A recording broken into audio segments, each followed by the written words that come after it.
sort of make it look like it's I intentional. shouldn't have said anything, but it's starting to grow in there.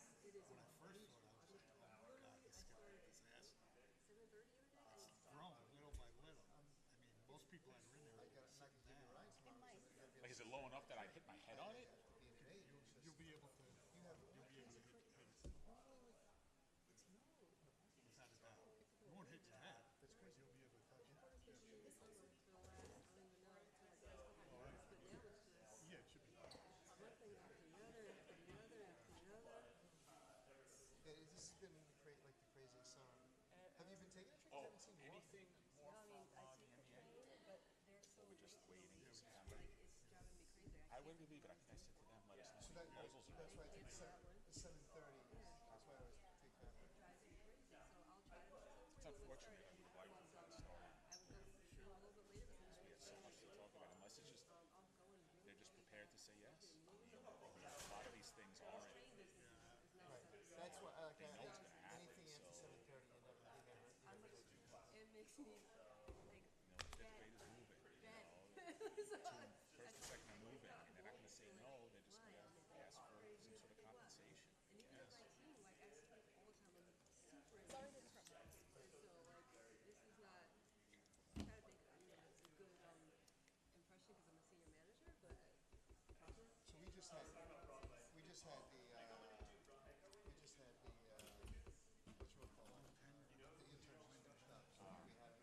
Really on. coming down to the end. Like, You know, they want to, it's the one my replacement is already lined they up. want like nobody there. Just tell Alicia, I'm the only one who ever runs opposed. Everyone else runs unopposed every time. I've run 5 times. 3 times I was opposed. Twice I opposed 5 to 3 spots. Yeah, remember, like it was yesterday, you were sitting here, but in the cafeteria. You were sitting over there about 4 days. I actually on a train. I actually do now. So No, I think I talked about is this a subtle hint that we should? college, the guidance department at the high school. I thought it was 4 days. But the first thing I did in the school board, in the schools, was I was on that kindergarten committee. So you're right. If you look at the 7:30, like the 7, I mean, there's no initiative. There's no nothing. How many years is it? it drives me It's 15 and a half. In April it was 15. I'm the only board member left that was on the board when he moved the election. So I'm going to be on the board for 15 years and 8 months. I never noticed. But this was always later. Summer professional. 7:45 or the 7:41. Summer work. There's lotteries, but you can only. 7:45, 7:41. That is a big. Good. I had a vibe. Are you good? Did you have your I saw Reach out. That will do that. now I'm in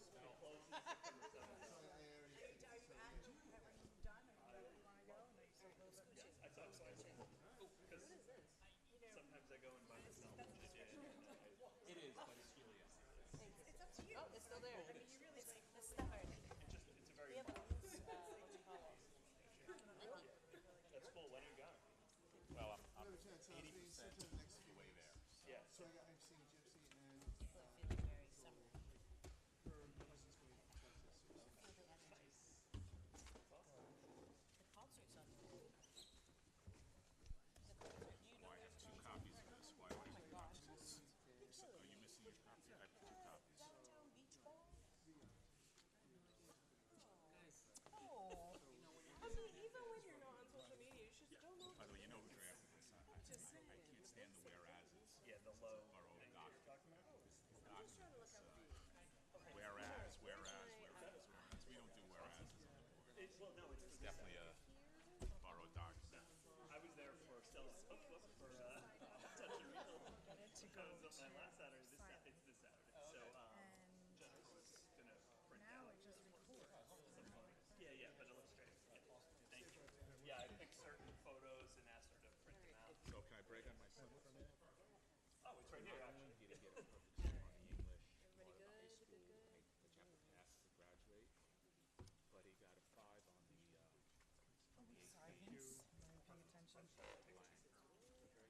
which is impossible. He got a 5. The only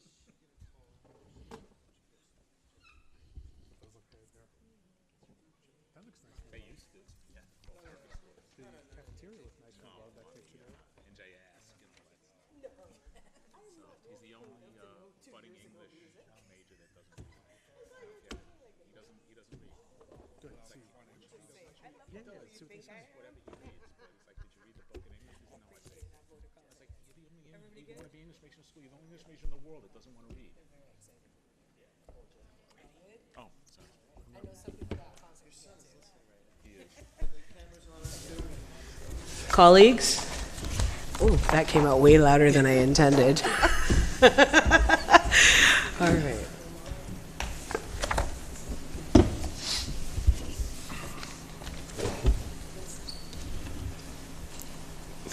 Good evening. I call to order the August 12th, 2025 meeting of the Metuchen Board of Education. Please stand for the flag salute. Pledge allegiance to the flag of the United States of America, to the republic for which it stands, one nation, under God, indivisible, with liberty and justice for all.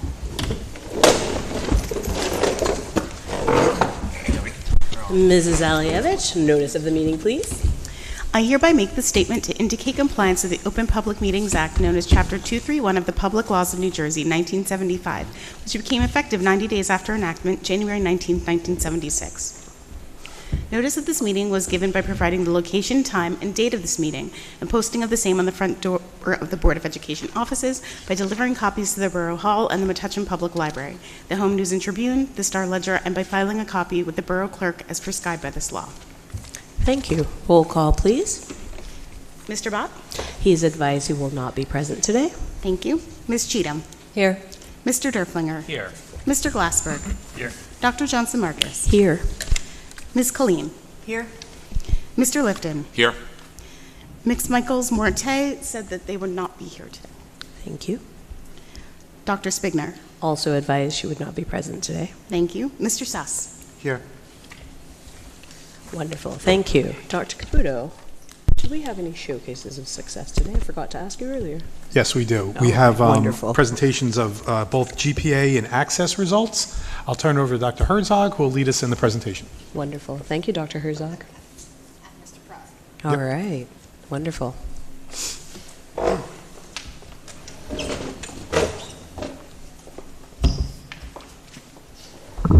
Good evening. Mr. Prowski is going to start us off, and I will end the presentation. Good evening, folks. Thank you all for allowing me the opportunity to join you this evening to present the NJGPA results. At graduation each year, I'm required to state and confirm publicly to the guests, Dr. Caputo and the board president, that the students in the senior class have successfully completed all course requirements set forth by the New Jersey Department of Education, and I must always confirm that they are ready for graduation. The NJGPA is a graduation-ready measurement that I must use to support and confirm my statement at graduation. The hard work of our students and our staff each year helps make my monitoring of this requirement relatively easy. So as a reminder, which is on the slide right here, the New Jersey Graduation Proficiency Assessment, NJGPA, is designed to measure if students are graduation ready, specifically in ELA with the alignment to the 10th grade standards and in the alignment of the math standards in both Algebra 1 and Geometry. In March 2025, the NJGPA results or the March 2025 NJGPA results will be used to satisfy their graduation requirement for the upcoming year, so for the class of 2026. Our participation rate is outstanding. Thank you to Mr. Steik for ensuring that all of our students complete this assessment on a yearly basis. Now, we're going to take a look at the ELA results, English Language Arts, and I'm thankful that I have the opportunity to collaborate with Dr. Herzog, Mix Manziano, and our teaching staff when analyzing these results. What you will see here to the left is the graphic that identifies the results for the state. The graduation ready results for the state showed that 80.7% of our students across the state were graduation ready based upon this assessment. And here at the high school, we have a 96.9% graduation ready percentage. The glows and grows that we have here, just as part of our analysis, we wanted to highlight the fact that we outperformed the state by 16.2 percentage points. And our writing conventions showed that all students were at or above the proficiency level. Students scored significantly higher than the state on all of the reading and writing standards that were assessed specifically in the tasks that were given. And students scored significantly higher than the state on written expression, written knowledge, literary analysis, and the research simulation. The area that we really wanted to focus in on, something to continue to grow on, is to continue to provide our students with opportunities to analyze interactions between text elements, such as structure and the use of close reading strategies. Now, looking at the past 4 years, and remember that in 2020 to 2021, that was our reset because of the absence of the exam. But now that we're back in, you have 4 years worth of data here to look at. And you'll see how the state started at 39.4% and continued to grow. And their last year, or this past year, was 80.7%. When we're looking at the high school, we started at 69.3%. And look at our growth, we're at 96.9%. We're still really right up there, right at the top. So I'm very proud of the work that we are continuing to do. So when looking at this slide, these are the next steps where we continue to see ways to tweak our instruction and ensure improvement. I feel it's much more of a focus on sustainability practices for MHS, in particular with regard to our work. In particular, across the board best practices, we will continue to use assessment data to drive instructional planning, review the standards that were assessed with the updated standards, because the standards that are used for the NJ GPA are not the ones that are infused into our curriculum. They're the prior approved standards. They're still working on the old standards at the state level, which is a very interesting piece to know. Our supervisor and staff will continue to collaborate on the analysis of the school evidence statement reports, and we will maintain a focus on instruction for writing and research practices in both the ELA and social studies classrooms, because that's a great tie-in and a great way to collaborate with all stakeholders to help reinforce instruction. ELA specific, we will continue to infuse more critical reading and writing skills in both literature and informational text. So now in mathematics, Dr. Herzog, Mrs. Lemerick, the teachers and I have spent a significant amount of time in collaborating with our teachers, reinforcing the importance of analyzing data, engaging in math discourse and discussion, and focusing on assisting our students in modeling and reasoning. Let's take a look at our results here. This slide identifies the state meeting the graduation ready requirement. 58% of the student population met that requirement in mathematics, while we at the high school met it at a higher rate at 83.8%. Some glows to specifically highlight: MHS outperformed the state by 25.8 percentage points. Students scored at or substantially higher than the state on all mathematics standards.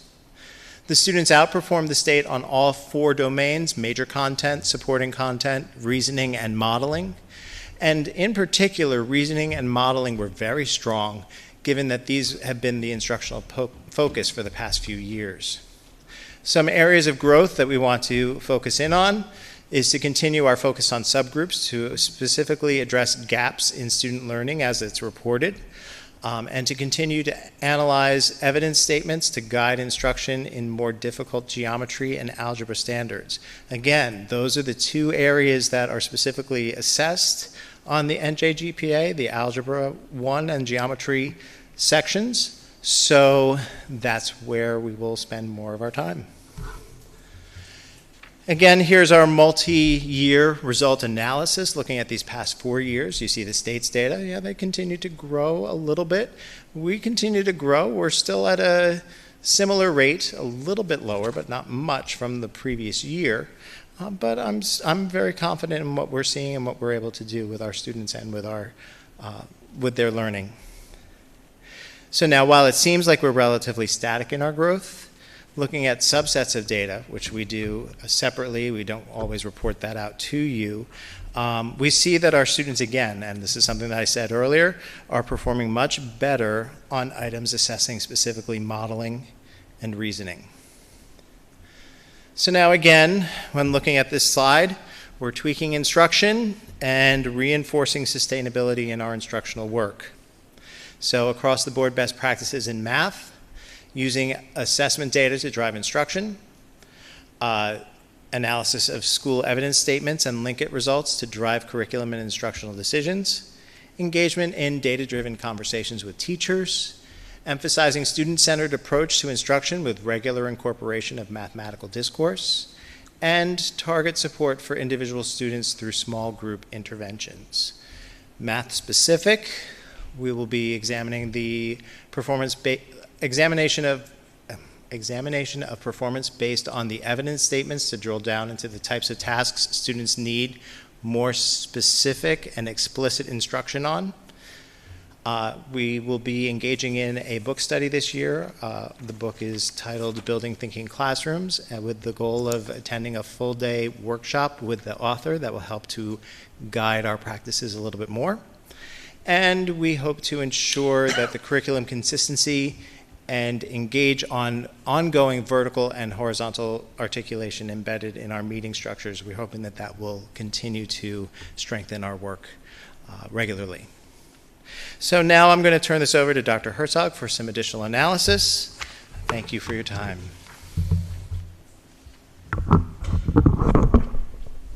Thank you, Mr. Porowski, for your hard work and for your analysis and presentation. This is a slide that demonstrates our subgroup proficiency results across several years. So we have 4 subgroups, and our data is analyzed and broken down into these different subgroups. So you'll see Latino, Hispanic, Asian, white, and special education subgroups in ELA and math across 4 years of data. So any group that with less than 20 students is not presented here for privacy purposes. But you will see some nice growth in these subgroups as well. I'll point out that in ELA, there was an increase in 2 of our 4 subgroups. And in math, there was an increase in 3 of the 4 subgroups. And all of the subgroups are substantially higher than they were 4 years ago. So that is nice too. And then I think that special education has some nice growth to highlight over the course of the years in both subjects. The subgroup next steps, of course, these students will benefit from all of the next steps that Mr. Porowski already explained, but to go a little bit more specifically into our process for diving into our data and using our tiered interventions and our supports to align to student needs. So we'll continue that process. Again, data-driven, differentiated instruction in math, where we want teachers to be using small group instruction, and in ELA, optimizing their reading and writing conferences to attack these specific goals and target areas. We do provide push-in and pull-out services for students struggling in ELA and math through our RTI, our Response to Intervention Services, and our portfolio services as well. We'll continue to use our federal funds, which I'm excited that we just received for Title I for high school math intervention services, and our portfolio period to really prepare individual students and small groups of students in meeting a graduation requirement pathway in some form. So prepping them to take the NJGPA again in the fall, to pass the PSAT, SAT, ACT, or if not, go through the portfolio process. This slide highlights that every student, in order to be graduation ready, has to achieve a 725 or greater on both sections of the math or the ELA. So any student who has not yet reached or demonstrated that level of proficiency will be given multiple opportunities to do so before next June when they are set to graduate. So that will include another administration of the NJGPA in the fall, which we'll be prepping them for. And if that isn't the right pathway for them, some may take the PSAT or an SAT or an ACT in order to meet that that graduation requirement. And if not, they'll go through work closely with one of our teachers in ELA or math to complete the portfolio assessment. And we have a class period designed or dedicated to that process. And a student can meet this separately in ELA or math. Several students might only need one area to focus on. And then there are a small group of students who take the dynamic learning maps as an alternative assessment to this, to meet this requirement. And if you're more curious on the cut scores for the PSATs, the SATs, the ACTs, you can look at the NJDOE site for their high school graduation assessment requirements. And although I believe it's still published through the class of 2025, I did not hear of any changes. So if we hear of that, we will let the public know. And that is it. Thank you. Thanks, Dr. Herzog. Thanks, Mr. Prowski. Okay. Any questions? Are we using we're not using AccuPlacer at all? We're not. Yeah, we're not. Is it just more efficient to do the portfolio, or like if for students who get to that point, or? We had, I believe we had pursued that in the past.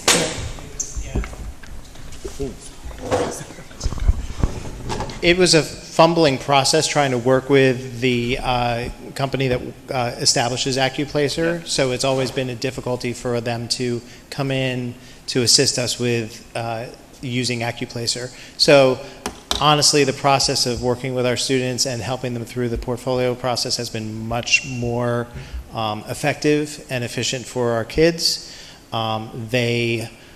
They get the extra TLC and support that they need in order to meet that requirement successfully. So we spend our time there instead. Okay, thank you. Any other questions?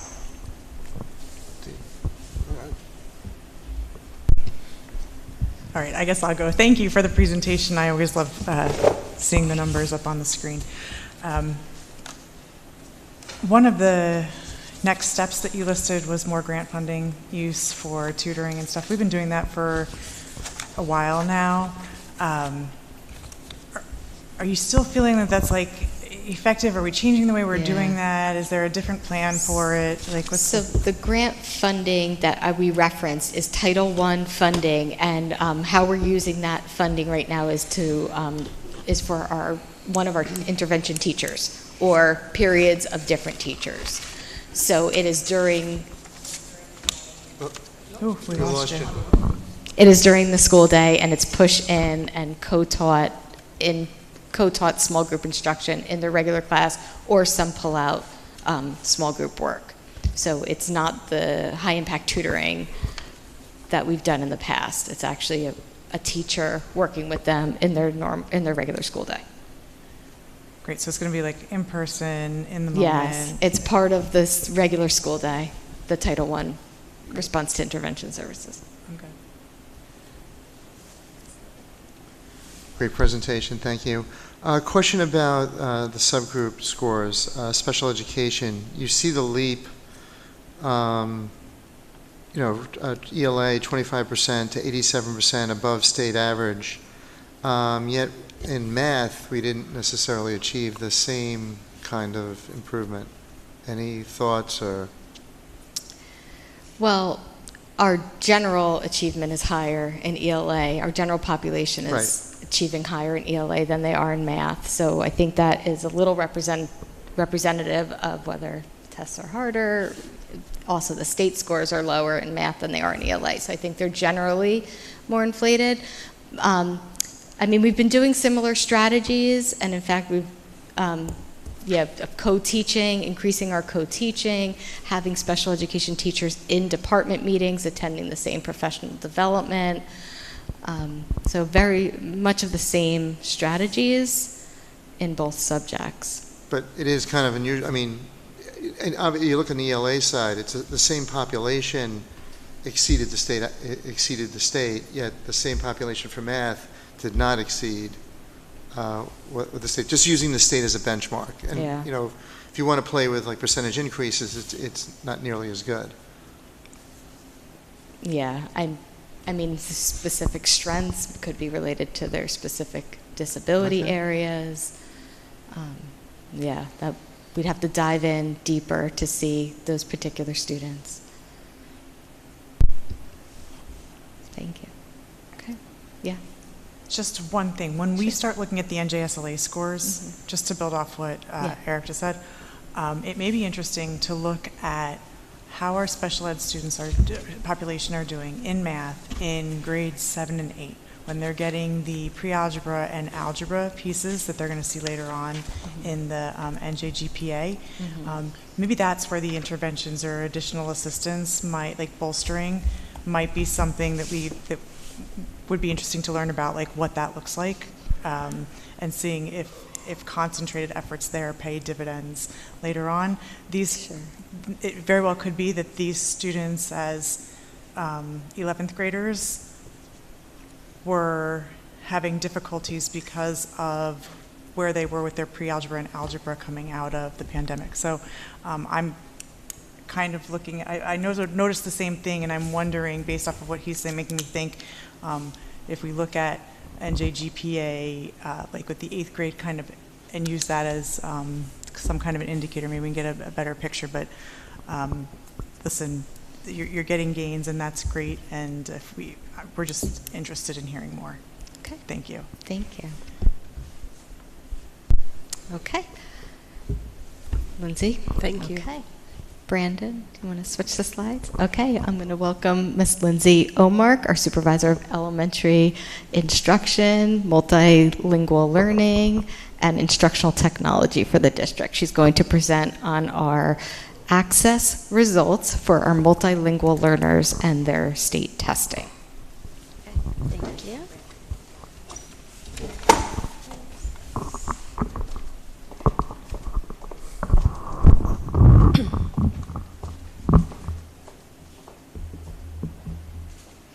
Okay, good evening, everyone. Today we'll take a quick but meaningful look at the spring 2025 access testing results. These results give us insight into how our multilingual learners are growing in their English language proficiency, and they help guide our next steps for instruction and support. So we're all speaking the same language. Here's a quick review of the terminology we use. Access is the statewide assessment we give each spring to our ML students in grades K to 12. When we say ESL, we're talking about the instructional model. And when we refer to a multilingual learner, or ML, we're talking about a student. And the term recognizes that students come to us with valuable skills in more than one language. The purpose of the access assessment is really about ensuring every multilingual learner gets the right support at the right time. So first, it allows everyone, teachers, families, administrators, to understand a student's year-to-year language development. With the right scaffolding, students can participate in their content classes, and when they're reaching proficiency in English, they can engage fully without language support. It's also important to note what access is not. These results are not designed to measure a student's overall ELA ability, determine special education or gifted placement, or evaluate teacher effectiveness. So here we can see our multilingual learner enrollment trends over the last 5 years. This growth is exciting. It means our schools are serving an increasingly diverse and linguistically rich student body. Last year and this year's enrollment are very similar. However, it's important to note that the increase from 88 students to 89 students was not simply the addition of one more student. Rather, we've had several students register into our Metuchen School District, while others have left the district. Home languages.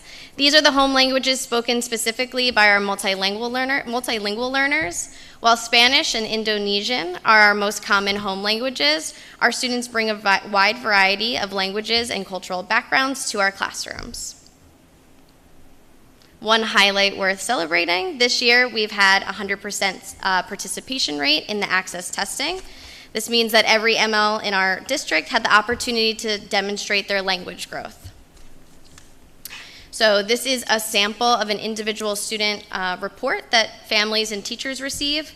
Each report shows student scores in the 4 language domains of listening, speaking, reading, and writing, and then their overall composite score, which is comprised of 35% reading, 35% writing, 15% listening, and 15% speaking. Students can score in each domain and overall on a scale of 1 to 6. So students enter our program when they score between a 1 and a 4.4, and students exit when they meet that expanding reaching proficiency with a 4.5 or higher. This slide shows how our students' composite scores are distributed for the 2025 Access Assessment. Looking at this distribution helps us identify trends, for example, where most of our students are currently performing and how many are nearing proficiency. You can see we have about 25% of students in that 3-point range and about 30% approaching proficiency in the 4-point range. Another celebration, nearly 17% of our multilingual learners scored a 4.5 or higher on the Access Assessment this year, which means these students have officially exited our ESL program, and they can now fully participate in content classes without language support, a huge step towards academic success and confidence. We're able to understand the progress we are making when we compare our scores from this year to last year. So last year we saw about 15% of students in the 4-point range, and this year about 17% of students exited. Additionally, last year, we saw about 30% of students in that 3-point range, and this year we had about 30% of students in the 4-point range. So this indicates that students are continuing to advance towards proficiency each year. This is the NJ DOE 2023 to 2024 school performance data, and so we don't have access to the 2024-2025 yet, but this data is especially significant when we consider how student growth is measured for our ML students. Our students come with varying levels of English proficiency, and with this report, each student's expected progress is based on their initial proficiency level the first year they take the Access. So growth targets increase by equal intervals each year, aiming for students to reach proficiency benchmark of 4.5 within 5 years.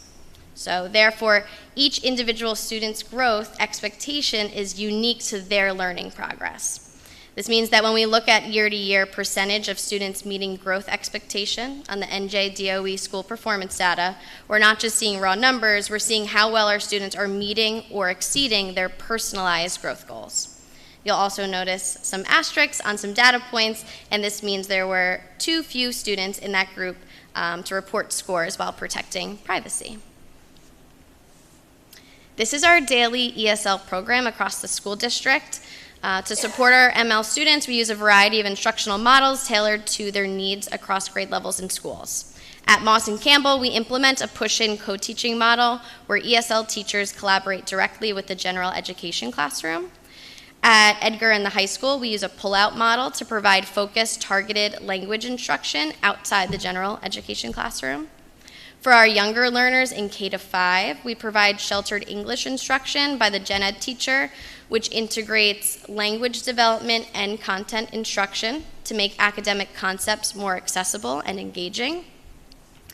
At Edgar and the high school, students who score below a 2.5 on the Access receive a double block of ESL services, giving them extra time and support to accelerate their language growth. We also provide a second high-intensity period for our Spanish-speaking students in grades 6 to 12. This aligns with our bilingual waiver with the state, which requires us to provide specific programming for any language groups of 20 or more students. Next, I'm excited to highlight some key initiatives and resources for our students. The High Impact Tutoring Grant provided targeted tutoring to accelerate student language and literacy growth. Our STAR Academy offers summer tutoring focused on accelerated reading skills to help students maintain and build momentum year-round. It also utilized a 2-generational approach, which included academy sessions for parents and families to participate in as well. We are also continuing to create detailed multilingual profiles for each student. And finally, we hosted our first ML Parent Advisory Committee, and will continue to do so to further strengthen the partnership we have between home and school. And finally, our staff professional development. Supporting our multilingual learners means supporting the educators who work with them every day. We provide annual professional development to all staff to build awareness and skills in language acquisition. Our ESL teachers receive ongoing professional learning, including supporting the new WIDA standards and training in curriculum design and writing. For K-5 content teachers, we offer training in sheltered English instruction. It's an intensive 15-hour program that equips them to integrate language development into their subject areas effectively.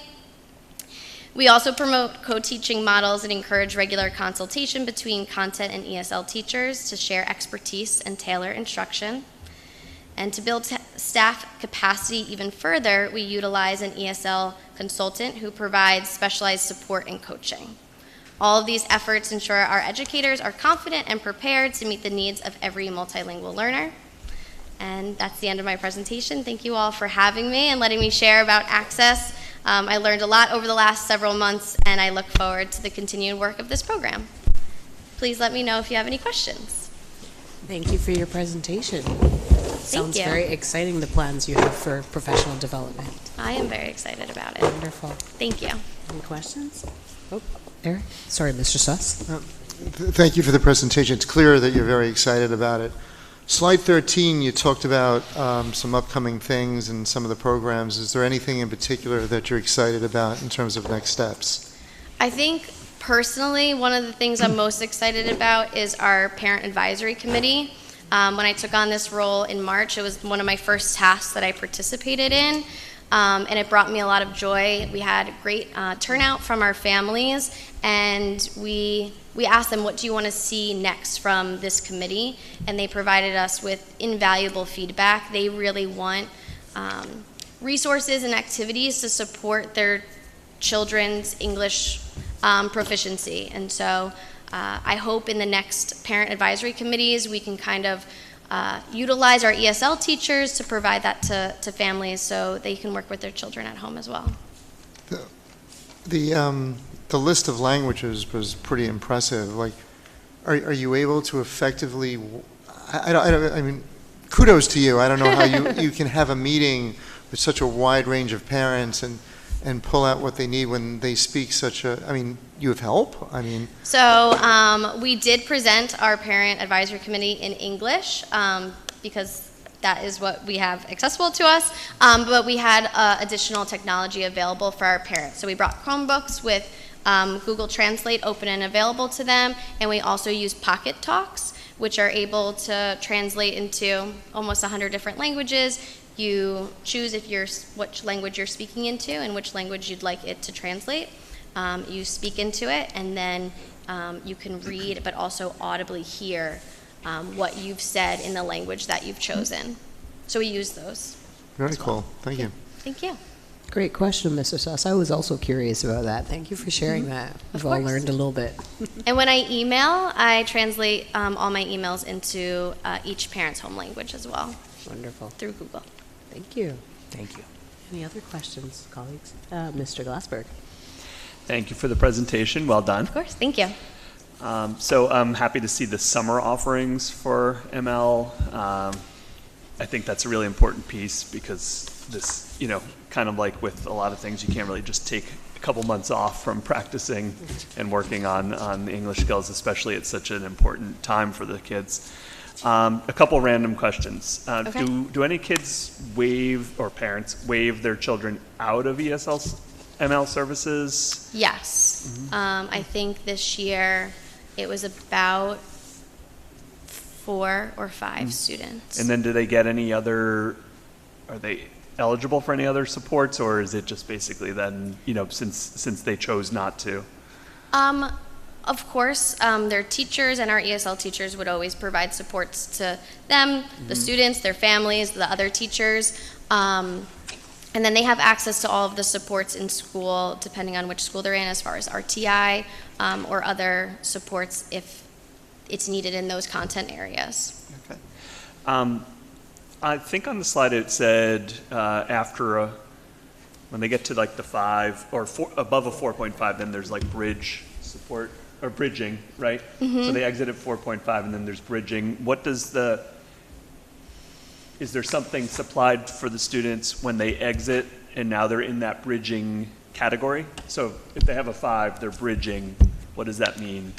I don't know of something specifically off the top of my head. I'm sure some supports exist, maybe from our ESL teachers, and I'd be happy to share with Dr. Caputo and share Sure. back I with just you. didn't know if there was like a transition kind of class or something like that, or something that they go into, like if they are recently exited or something along those lines. Okay.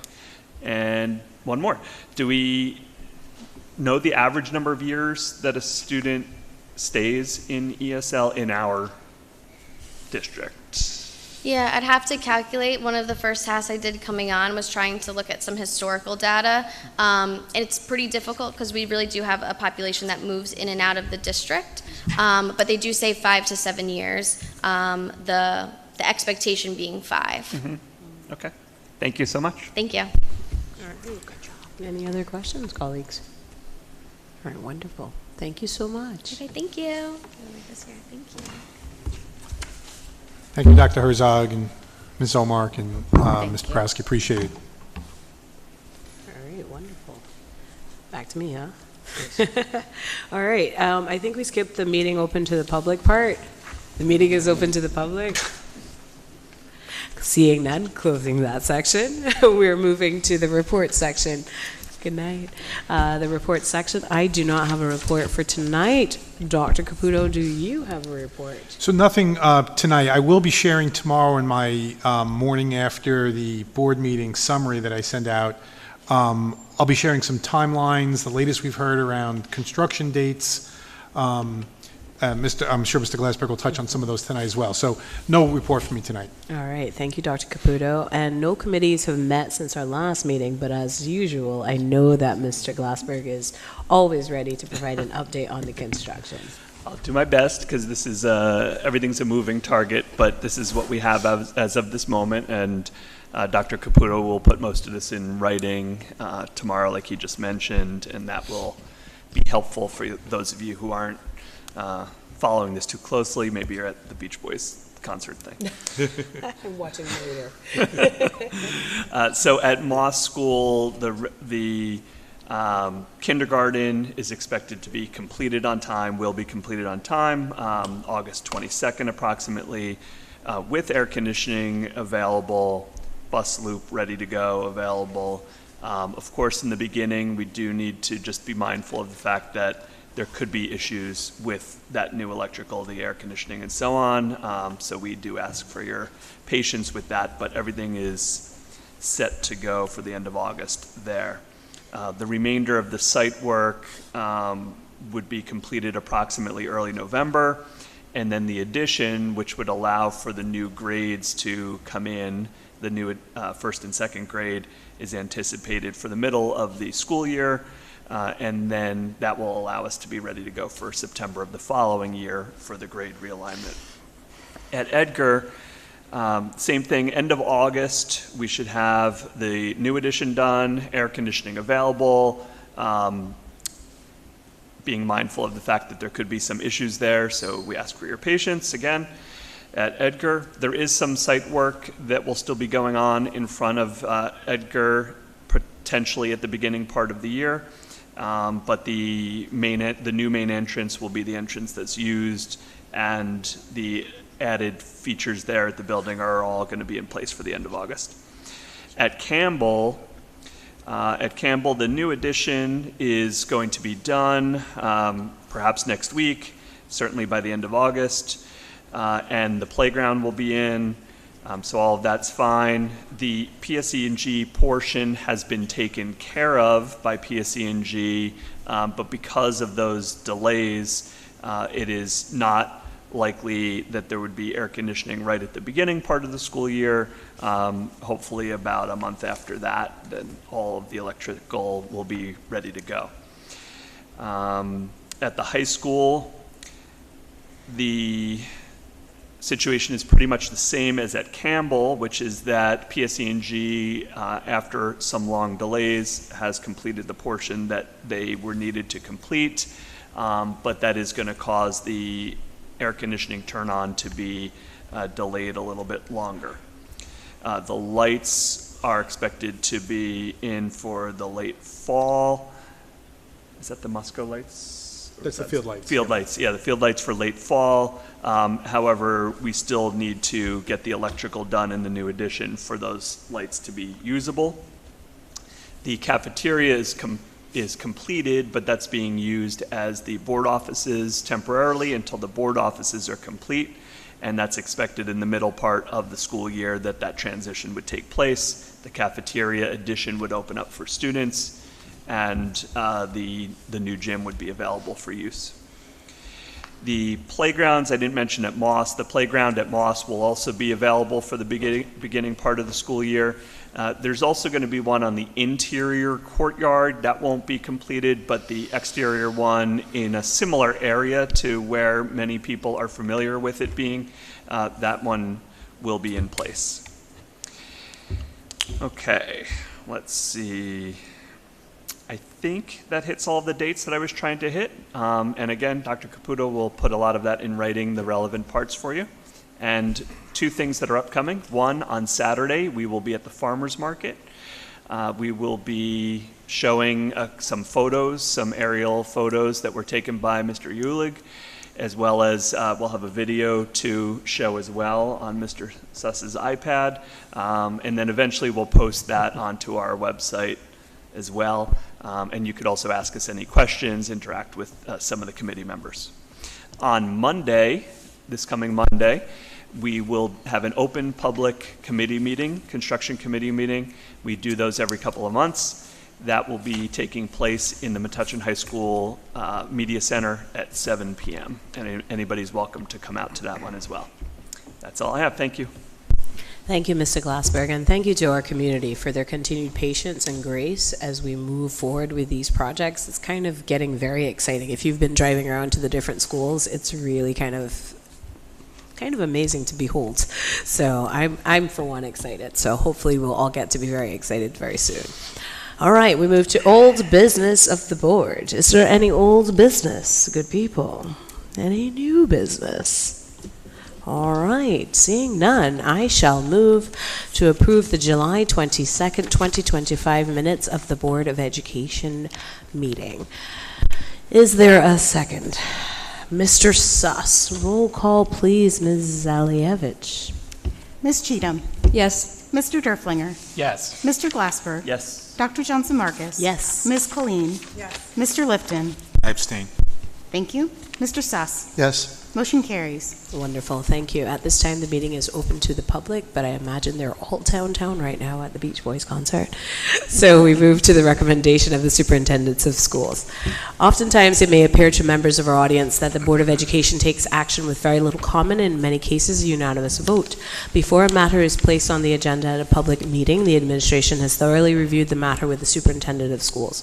If the superintendent is satisfied that the matter is ready to be presented to the Board of Education, it is then referred to the appropriate board committee. The members of the board committee work with the administration and the superintendent to assure that the members fully understand the matter. When the committee is satisfied with the matter, it is presented to the Board of Education for discussion before any final action is taken. Only then is it placed on the agenda for action at a public meeting. At this time, I'd like to move personnel items A1 through A24. Is there a second? Mr. Derflinger. Any questions or comments, folks? Seeing none, roll call, please. Ms. Cheatham. Yes. Mr. Derflinger. Yes. Mr. Glassberg. Yes. Dr. Johnson Marcus. Yes. Ms. Colleen. Yes. Mr. Lifton. Yes. Mr. Suss. Yes. Motion carries. Thank you.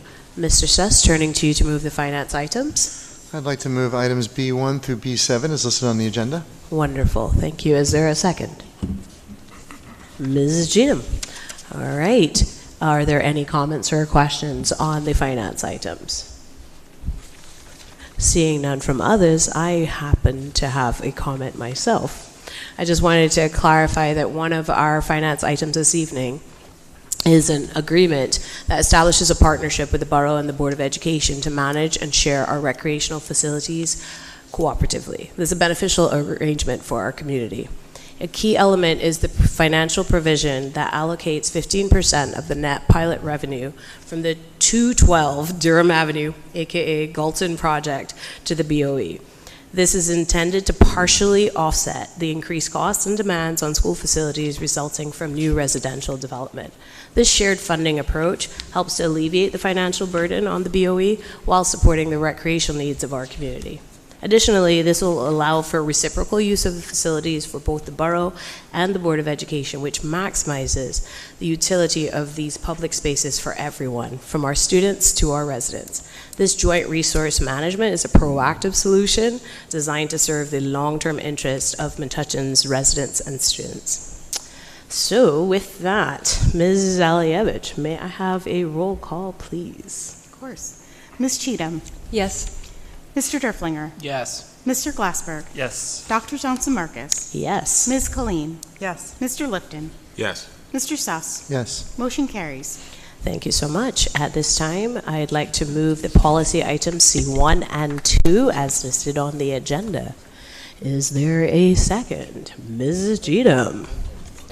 Any questions or comments on the policy items? Not on policy? Okay. All right. Roll call, please, Mrs. Alievich. Ms. Cheatham? Yes. Mr. Derflinger? Yes. Mr. Glassberg? Yes. Dr. Johnson Marcus? Yes. Ms. Colleen? Yes. Mr. Lipton? Yes. Mr. Suss? Yes. Motion carries. Wonderful. Thank you, Mr. Derflinger. Curriculum? Thank you. I'd like to make a motion to move items D1 through 3 as listed on the agenda, please. Thank you. Is there a second? Mr. Suss? Any questions or comments, colleagues? Seeing none, roll call, please. Ms. Cheatham? Yes. Mr. Derflinger? Yes. Mr. Glassberg? Yes. Dr. Johnson Marcus? Yes. Ms. Colleen? Yes. Mr. Lipton? Yes. Mr. Suss? Yes. Motion carries. Wonderful. At this time, the meeting is open to the public. No one has come in since the last time, so I'm going to go ahead and close that section and turn it over to Ms. Cheatham for any announcements that you might have in this August evening. Okay. Just a few. August 28th is a day for the community to mark the calendars. There's an all-day open house at Edgar. So rising fifth graders from 9:30 to 10:30 a.m. They're able to go and they can be accompanied by an adult. Grades 6 through 8 can show at 12:30 to 2:30, but that one is just for students only. Additionally, there's also an open house at Campbell Elementary School from 12:30 to 2, so elementary school age children will be able to go and meet their teachers and drop off their supplies. So August 28th is going to be a big, busy day in our district, so please mark your calendars. And then finally, our next meeting is August 26th at 8 p.m. Wonderful. Thank you so much, Mrs. Cheatham. At this time, I'd like to move to adjourn our meeting. Is there a second? There's no second? Oh, I'm like, do y'all not want to go? Mr. Glassberg, all in favor? Good night, everyone.